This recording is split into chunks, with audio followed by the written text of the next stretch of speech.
ಶ್ರೀಕೃಷ್ಣನ ಪಾದಾರವಿಂದಕ್ಕೆ ನಮಸ್ಕರಿಸುತ್ತಾ ಇವತ್ತಿನ ವ್ಲಾಗ್ನ ಶುರು ಮಾಡೋಣ ಬನ್ನಿ. ಸುಸ್ವಾಗತ ಅಂತರ್ಮುಖಿ ವ್ಲಾಗ್ಸ್ಗೆ. ಶುಭ ಸಂಜೆ ಅಂತರ್ಮುಖಿ ವ್ಯೂಯರ್ಸ್ಗೆ. ಈಗ ಆಲ್ರೆಡಿ ನಿಮ್ಗೆಲ್ಲರಿಗೂ ಗೊತ್ತಾಗಿರುತ್ತೆ ಇವತ್ತಿನ ವ್ಲಾಗು ಯಾರ ಬಗ್ಗೆ ಅಂತ. ಬ್ರಹ್ಮಣ್ಯ ತೀರ್ಥರ ಬಗ್ಗೆ. ಇವತ್ತು ಬ್ರಹ್ಮಣ್ಯ ತೀರ್ಥರ ಮಧ್ಯಾರಾಧನೆ.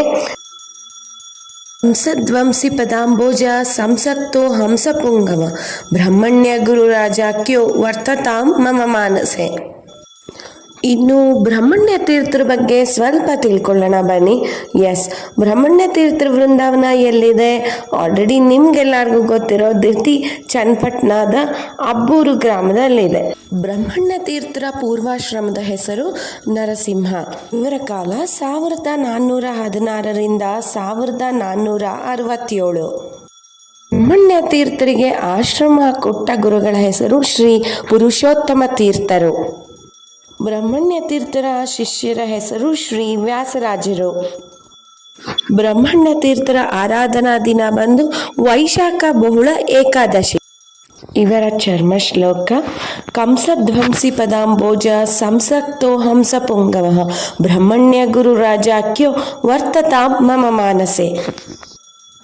ಇವರ ವೃಂದಾವನ ಬಂದು ಎಲ್ಲಿದೆ ಅಂದರೆ ಚನ್ನಪಟ್ಟಣ ತಾಲೂಕಿನ ಅಬ್ಬೂರು ಗ್ರಾಮ, ಅಲ್ಲಿ ಇವರ ವೃಂದಾವನಸ್ಥರಾಗಿದ್ದಾರೆ.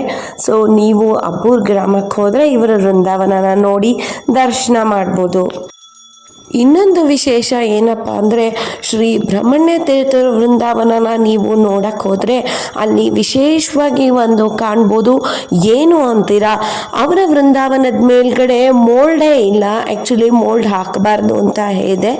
ಯಾಕೆ ಅಂತೀರಾ, ಅವರು ಶ್ರೀ ಸೂರ್ಯಾಂಶ ಸಂಭೂತರು ಅಂತ ಹೇಳ್ತಾರೆ.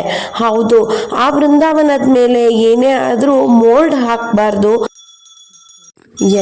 ಅವರ ವೃಂದಾವನನ ನೋಡಿದ್ರೆ ಅಲ್ಲಿ ಮೋಲ್ಡ್ ಇಲ್ಲ. ಅದೇ ಅಲ್ಲಿ ಕಾಣಲಿಕ್ಕೆ ವಿಶೇಷ. ಅವರು ಶ್ರೀ ಸೂರ್ಯಾಂಶ ಸಂಭೂತರು. ಸೊ ಅದರಿಂದ ಅವ್ರಿಗೆ ಮೇಲ್ಗಡೆ ಏನೂ ಹಾಕಿಲ್ಲ, ಓಪನ್ ಆಗಿ ಬಿಟ್ಟಿದ್ದಾರೆ. ನೀವು ಚನ್ನಪಟ್ಟಣ ತಾಲೂಕಿನ ಅಬ್ಬೂರು ಗ್ರಾಮಕ್ಕೆ ಹೋದರೆ ನೀವು ನೋಡಿ ದರ್ಶನ ಮಾಡ್ಬೋದು. ಅವರ ಮಧ್ಯಾರಾಧನೆ. ಸೊ ಅದರಿಂದ ನಾನು ಈ ವ್ಲಾಗ್ನ ಹಾಕ್ತಾ ಇದ್ದೀನಿ. ಆ ಮಧ್ಯಾರಾಧನೆ ದಿನ ನೀವು ಸಪೋಸ್ ಬರಲಿಕ್ಕೆ ಸಾಧ್ಯ ಆಗದೆ ಇದ್ದಲ್ಲಿ ಇಲ್ಲೇ ಬ್ರಹ್ಮಣ್ಯ ತೀರ್ಥರ ದರ್ಶನ ಮಾಡಿ ಪುನೀತರಾಗಿ ಅಂತ ಹೇಳ್ತಾ ಎಲ್ಲರೂ ಅವ್ರನ್ನ ದರ್ಶನ ಮಾಡಿ ನಮಸ್ಕಾರ ಮಾಡ್ಕೊಳ್ಳಿ. ಜೈ ಶ್ರೀಕೃಷ್ಣ. ನಮಸ್ತೆ. ಹ್ಯಾಪಿಯಾಗಿರಿ, ಖುಷಿಯಾಗಿರಿ. ಇನ್ನೂ ಸಬ್ಸ್ಕ್ರೈಬ್ ಮಾಡದೇ ಇದ್ದರೆ ಸಬ್ಸ್ಕ್ರೈಬ್